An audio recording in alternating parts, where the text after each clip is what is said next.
In this video, I'm going to show you how to get explosion filter on Instagram. That is quite simple and easy to do, so let's begin.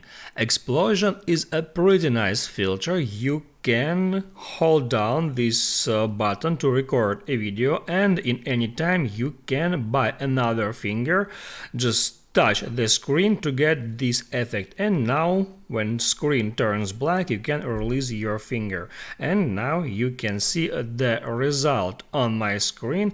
It looks really awesome. I really like that effect. And now let me show you how you can get it.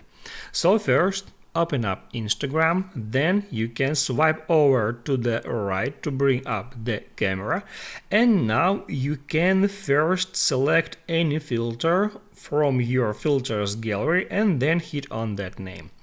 Then just scroll down for a bit and hit where it says browse effect gallery to bring up effect gallery.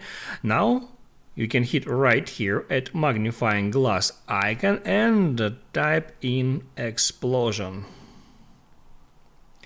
Then you can hit on search to bring up that effects, and now you can go through all of that camera effects and you can try any of them, but I like that one with the bomb icon. So to use it, just hit on that to open it up, and then right here you can tap at try it. After the effect is downloaded and installed, you can use it. I hope it helps you guys, so don't forget to like and subscribe.